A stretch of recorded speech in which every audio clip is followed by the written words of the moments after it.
Hello, everybody. Welcome to International Ball LBA Serie playoffs. Today, I have the great pleasure of taking you all the way to Italy.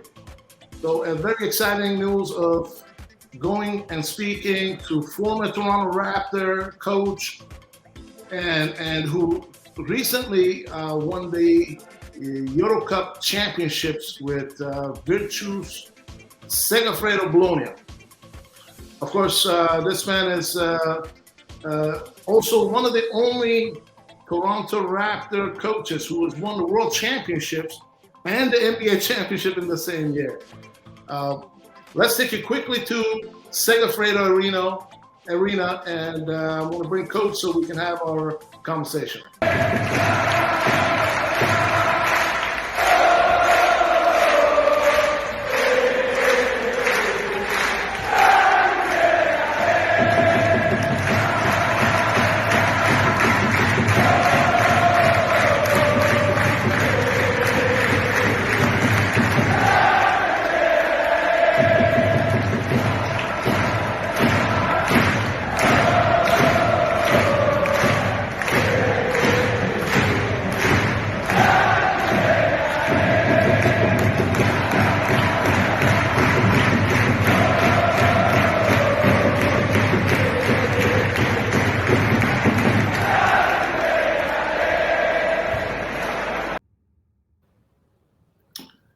Of course, we're here with Coach Sergio Scariolo. How you doing, champ?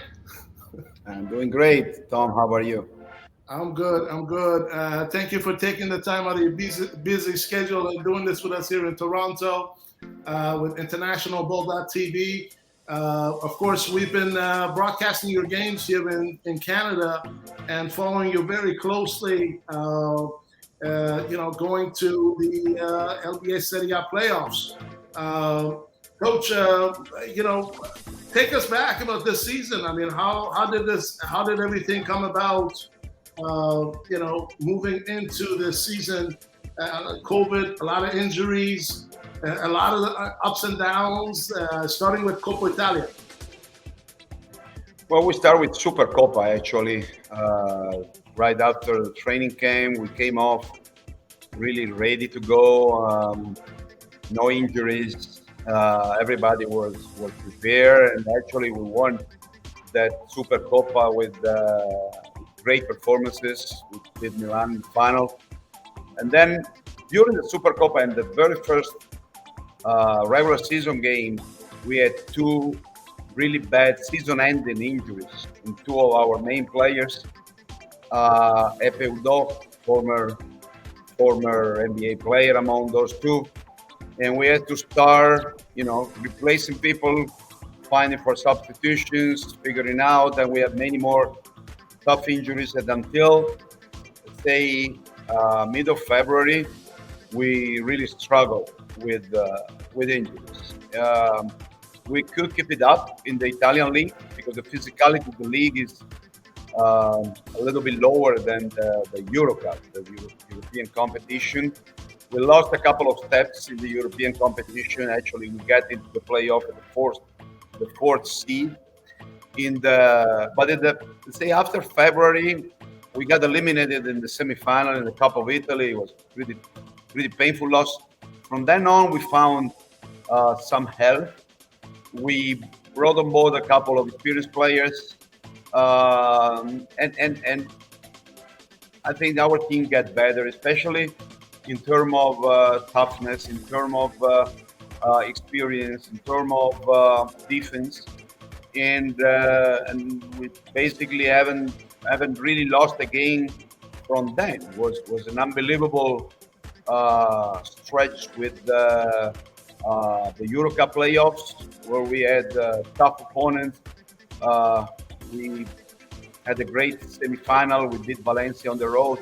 Then the clips you show was about the beautiful final. We play home in front of at least, I would say, 10,000 final against a team which beat us. One of the few teams which beat us both in the Italian Cup semi-final and on their court in the regular season. So we got to be extremely respectful, extremely aware of their, especially shooting ability. This is an unbelievable three-point shooting team, and we'll figure it out. We're gonna try to find a way to impact the games better because in now even in those games we end up winning. We never had an easy approach, so we have to get better on that. Indeed, and you have you have in mid-season you also made some key decisions in terms of acquisitions of Daniel Hackett and also Tornike Shengelia. And these additions you think has prepared you to be able to put yourself in the best possible shirt because this team previously already won the LBA Serie championship last season. Yeah, that's true. I mean, we felt that we needed to. Well, we were playing great basketball. Offensively, we have been playing really, really beautiful basketball during the first 3 4 months. But at the same time, we were not 100% there in term of how solid we were, how tough defensively we were, how good we were in for example, building leads and keeping them, or in playing the clutch moment of the game. So we did it.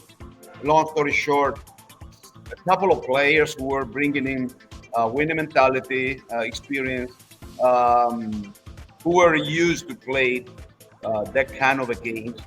And for sure, with Hackett and Shengelia, I think we kind of fill up the missing pieces of the puzzle. And the final result is a pretty solid group of players with a good mix of experienced player and young players, and the chemistry is good. So we are pretty satisfied of what we have and pretty optimistic about the future. Excellent. Of course, you have also had another Toronto Raptor, Marco Bellinelli, who's also captain of the team. Our fans here have been following tremendously. Of course, they're more, we have had an international basketball educational approach towards delivery of the games. And of course, fans here in North America appreciate seeing familiar faces like yourself and Marco Bellinelli. What would you say in terms of how the international basketball can be better promoted here in North America, because there are so many teams out there, so many good teams in Europe. Well, I think that the next few months will be extremely interesting because the NBA itself took a higher interest into European basketball. They are working on a new way to cooperate with the International Federation and with the EuroLeague organization. So very interesting news are about to come, and I think this is going to turn into um, a pretty interesting offer of international basketball also to North American basketball fans through, I don't know exactly which way or through which platform, but you will see that in the next month something really tricky is going to happen, because I think it is not only here is where Luka Doncic or Dirk Nowitzki or Margasol or this great player were born, raised, and developed. But it's also about the game itself. It's a kind of a different game. And you might like the up and down and isolation game of the NBA, but you might also be good enough in understanding team basketball to like and be able to value and appreciate European basketball, which is more of a team basketball, more of a strategies, more of passing and playing together. Of course, we got a less talent. We got to figure out a way to make baskets, and the way which European basketball is identity. It's exactly try to emphasize more the collective, the team aspect of the game. Indeed, of course, the minor differences of the game, and of course, in its delivery, such as our International Ball TV, which has been delivering the games here for Canada. Do you see another edition, perhaps, having a team like yourself, Virtu Segafredo Bologna, having exhibition games in the NBA or other teams in North America? Well, I think that after the COVID, let's say, pause, which was a couple of years, this kind of a game will be reactivated from next preseason. We are not immediately into the mix, but for sure we will shortly, because this is a city, an arena. Which has tradition, because it's long time deep basketball tradition, but at the same time as a new, fresh, interested with the new ownership, which is bringing investments and with big ambition, and for sure if we will be able as coaches and managers to handle it in the right way, like fortunately we started to do. I think the future is pretty bright in front of our team. Excellent. I look forward to it. Let's quickly get into a little bit of the playoffs that's going to be on. Your views in terms of the team that you're going to be playing. Of course, you said that you're very well experienced playing against Bertrand, but then on the other side you also have a very interesting competition. Maybe Sassari or Milano. Well, here everybody is expecting a Virtus versus Milan final, right? This was the odds, but at the same time, I don't think it's going to be any. So both teams will have to engage themselves at the top of their energy, of their physicality, of their concentration ability, because those opponents will come here with nothing to lose. There will be both are excellent shooting teams, and the pressure is, of course, above ourselves and Milan shoulders, 95%. So it's going to be interesting how we will be able to manage this pressure. Well, Coach, once again, I want to thank you for taking the time out of your busy schedule, doing this with us and checking in with us in Toronto. We miss you up here, and we'd be certainly tuning in to catch up with these games. I miss Toronto too. I miss the Raptors. I follow the team close. I was in touch with coaches, with Nick, with AG, with Pat Mutombo every couple of weeks, and I was really impressed about their season. I love Scotty Barnes. I love to see Pascal back to his top level. I love to see OG establishing himself as a top player, and of course I love Fred VanVleet finally getting rewarded with that all-star status, which for sure belongs to him 100%. Certainly, we appreciate that. But one final thought from you regards to the Italian-Canadian community that has been following you loyally here. What words do you have for them?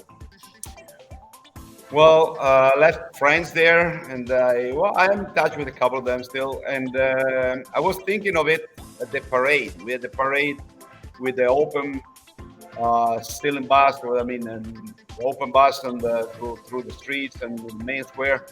And I was recalling that unbelievable parade we had in Toronto, where I was reaching out, and every 10 steps there was a guy, waving or greeting in Italian, and that gave me that's really the feeling, the dimension of how big is the Italian Canadian community in Toronto.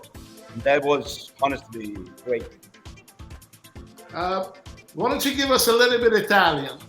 Let's close this interview with you speaking it in Italian to the Italian Canadians right now.